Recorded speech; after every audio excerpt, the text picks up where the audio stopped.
So to help us celebrate Texas Independence Day, we have my colleague and Texas historian Josh Treviño to provide us with today's TED Talk. Josh is the Chief of Intelligence and Research at the Texas Public Policy Foundation, and in this role, he explores pathways for future foundation action and develops forecasts for Texas and the nation. Josh is a graduate of Furman University with a bachelor's in history and political science and an executive MBA from the University of Texas McCombs School of Business. An Army veteran, and prior to TPPF, Josh was Vice President of Strategy at the Illinois Policy Institute in Chicago.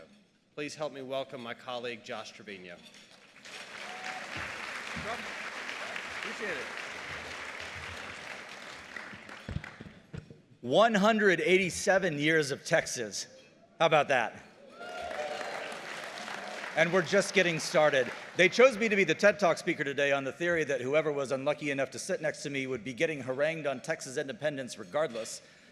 So they said, why not share it with the whole crowd? So here I am to do that. Look, this is an important day. Texas independence is an important day, not just as a memorial, but as something else deeper. We'll talk a little bit about that. For me, as a native-born Texan, it's especially meaningful. My family roots on my father's side go back 11 generations in Texas.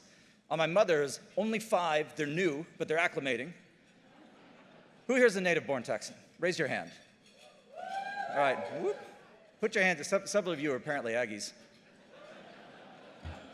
Okay, but a more important question. Who's here by choice? Raise your hand. I want to give you all a round of applause because you had that choice. We native Texans love to talk about how blessed we are to be born a native Texan, but those of you who had the opportunity to make a positive choice to join us in the Lone Star State have done something truly special. You've done something that is the only thing that we native Texans do not share with the original generation of Texans. You made the choice. You made the call to live in the light of the Lone Star, and God bless you for it. What a wise decision. 187 years ago today, Texas was proclaimed by the convention at Washington on the Brazos. It was proclaimed, but it was not created there. To borrow from the words of John Adams to Hezekiah Niles on the American Revolution, the revolution was accomplished in the hearts of the people long before any declaration became necessary to affirm it. Texas as a nation was the creation of every pioneer who came and set down roots, every man and woman who came to Texas and saw a place to build their dreams. And in doing so, created a nation that is still unique. Greg Sindelar, our president, said yesterday that Texas was a nation before it was a state. And I want to extend upon that. That's 100% correct. But I want to add a coda to it. We're still a nation. We're still a nation as a state. We meet every essential quality of nationhood, and we as Texans should not forget that. When we engage in activism, in policy, in advocacy, we must remember that we do so as proud members of a true nation in every sense of the word. Remember that. That deserves a round of applause. And that identity makes us us. Now, I want to talk about something else that happened 187 years ago today, not the Declaration of Independence, but on March 2nd, 1836, something else happened that's not as popular to recall. At a place called Agua Dulce, down near Goliad, which is not yet infamous, the forces of General José de Urrea defeated the Texian force under James Grant. James Grant, a native-born Scotsman who traveled by way of India to get to Texas. That's how international the cause of liberty is, by the way, and met his defeat at Agua Dulce. It was the first in a long series of defeats that marked that black month in the history of Texas. Several days later, we had the Battle of the Alamo, the fall of the Alamo, pardon me, which saw the massacre of the garrison there. Several days after that, we had the Battle of Refugio. Those of you who aren't from here will say Refugio, and it marks you as not being from the Corpus Christi area. You take my word for it. Then we had the Battle of Coleto, another Texan defeat, and then to cap off the terrible month of March 1836, there was the Goliad Massacre itself, an infamous chapter in the Texas Revolution. It was a bleak month, and there was no reason for anybody involved in the Texas cause to assume that that cause would end in victory. The armies of the despot were marching north They vastly outnumbered any forces the Texans could bring to bear. And so after the Goliad massacre, there was a month where there was no battle, on no battlefield. But instead, it was nothing but continual retreat, the burning of town after town, the destruction of home after home, the flight of an entire nation of people toward the safety of the Sabine River. It was a war of extermination, of eradication, and we must remember that. We must remember it, and we must know that everyone knew what was happening because it had happened 23 years prior. Most Texans don't actually know this. In 1813, there was another revolt for Texas liberty, this time from the Spanish Empire, which controlled Texas at the time. And the Spanish response to that rebellion in 1813 was to massacre the civilian population, on the theory that if you did that, you would end the possibility of rebellion for all time. That is why Texas was depopulated in the 1820s, and the Mexican authorities felt compelled to invite Stephen Austin's colonists to Texas. But you know who learned that lesson? Was a young lieutenant in Spanish service named Antonio Lopez de Santa Anna. And he returned 23 years later to do the same thing again. This time, though, to end in failure. Why do we remember this? Why is Karine giving me a 2-minute mark when we're just getting started on the Texas Revolution? We could fill days on this. Look, why do we remember this? We don't remember it as just an anniversary. We don't remember it as a nice thing to make us feel good about being Texan. History is not self-vindicating. The reason we remember history is not to celebrate what happened yesterday, although we should. We owe that as a mark of filial piety to those who came before. History is the instruction for today and tomorrow. That's why we remember it. And that's why all the forces on the left, our progressive friends, seek to eradicate it, to change it, to wipe it out. And they do so by advancing lies about history and diminishing its teaching, because they know that unrooted from our history, we are a people who are fit to be ruled, not to rule ourselves. Now, I want to acknowledge somebody who's done more than her share in preserving Texas history today. There is a set of documents, thousands and thousands of documents, called Papers of the Texas Revolution. And this used to be a commonplace holding for Texas academia and Texas libraries, a compilation of multiple volumes of thousands of correspondence and documents from the Texans and the Mexican side in the Texas Revolution, called the Papers of the Texas Revolution. And it hasn't been in print for exactly 50 years, and is almost entirely forgotten. It was forgotten until one Texas entrepreneur with a heart for Texas, whom I'm proud to work with, I'm privileged to serve on her board in the Texas History Trust, named Michelle Haas, secured the rights and revived it, and is going to make the entire collection available online. Michelle, will you stand and be recognized, please?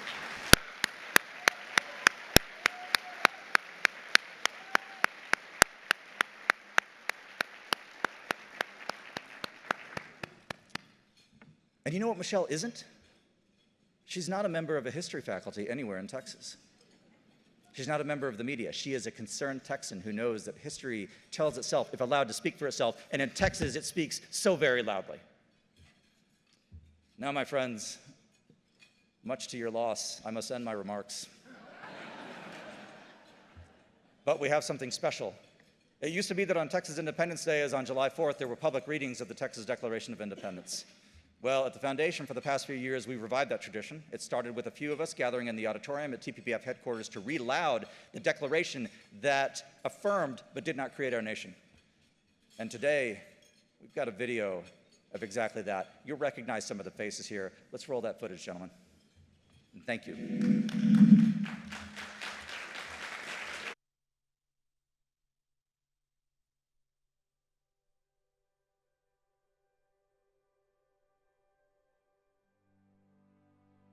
When a government has ceased to protect the lives, liberty, and property of the people from whom its legitimate powers are derived, and for the advancement of whose happiness it was instituted, and so far from being a guarantee for the enjoyment of those inestimable and inalienable rights, becomes an instrument in the hands of evil rulers for their oppression.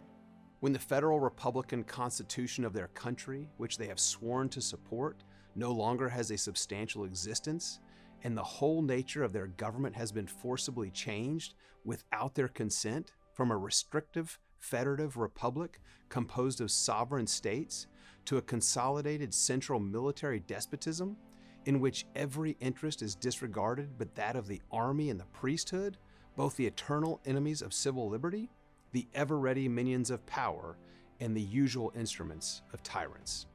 When long after the spirit of the Constitution has departed, moderation is at length so far lost by those in power that even the semblance of freedom is removed, and the forms of themselves of the Constitution discontinued.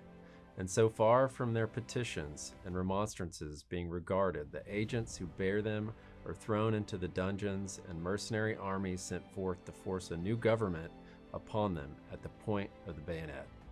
When, in consequence of such acts of malfeasance and abdication on the part of the government, anarchy prevails and civil society is dissolved into its original elements. In such a crisis, the first law of nature, the right of self-preservation, the inherent and inalienable rights of the people to appeal to first principles and take their political affairs into their own hands in extreme cases, enjoins it as a right towards themselves and a sacred obligation to their posterity to abolish such government and create another in its stead, calculated to rescue them from impending dangers and to secure their future welfare and happiness. Nations, as well as individuals, are amenable for their acts to the public opinion of mankind.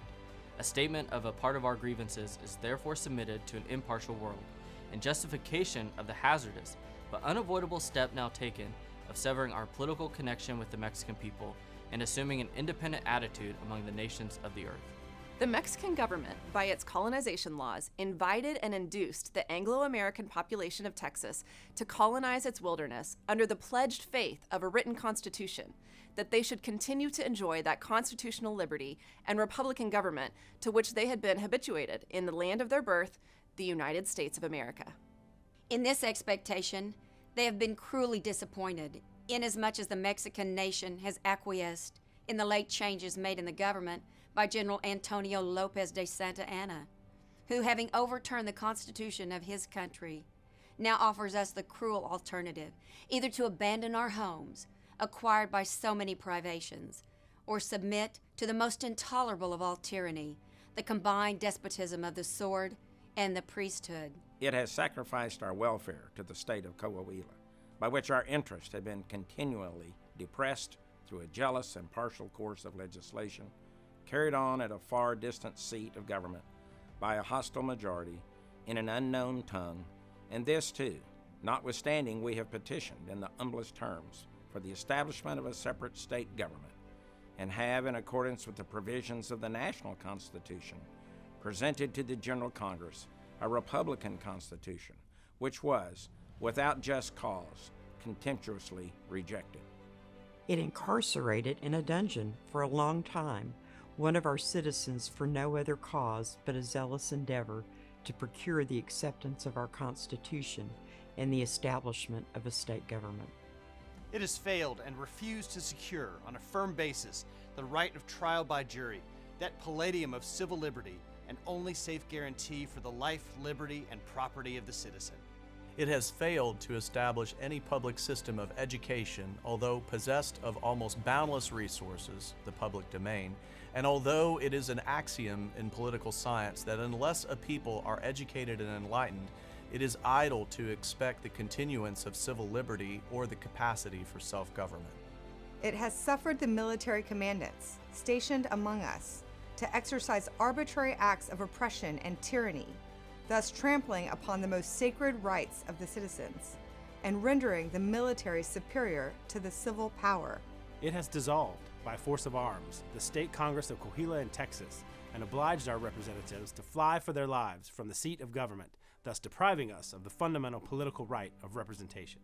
It has demanded the surrender of a number of our citizens and ordered military detachments to seize and carry them into the interior for trial, in contempt of the civil authorities and defiance of the laws and the Constitution.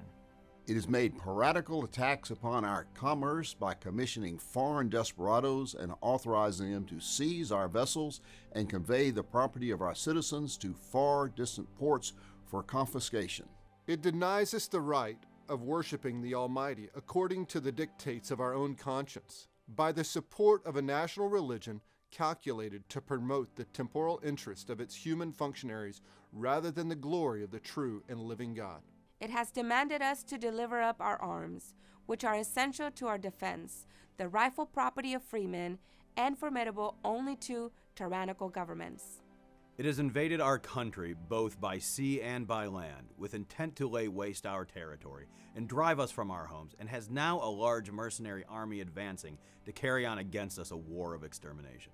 It has, through its emissaries, incited the merciless savage with the tomahawk and scalping knife to massacre the inhabitants of our defenseless frontiers. It hath been, during the whole time of our connection with it, the contemptible sport and victim of successive military revolutions, and hath continually exhibited every characteristic of a weak, corrupt, and tyrannical government. These and other grievances were patiently borne by the people of Texas until they reached that point at which forbearance ceases to be a virtue. We then took up arms in defense of the national Constitution. We appealed to our Mexican brethren for assistance. Our appeal has been made in vain. Though months have elapsed, no sympathetic response has yet been heard from the interior. We are therefore forced to the melancholy conclusion that the Mexican people have acquiesced in the destruction of their liberty and the substitution, therefore, of a military government, that they are unfit to be free and incapable of self-government. The necessity of self-preservation, therefore, now decrees our eternal political separation. We, therefore, the delegates with plenary powers of the people of Texas, in solemn convention assembled, appealing to a candid world for the necessities of our condition, do hereby resolve and declare that our political connection with the Mexican nation has forever ended, and that the people of Texas do now constitute a free, sovereign, and independent republic, and are fully invested with all the rights and attributes which properly belong to independent nations. And conscious of the rectitude of our intentions, we fearlessly and confidently commit the issue to the decision of the supreme arbiter of the destinies of nations.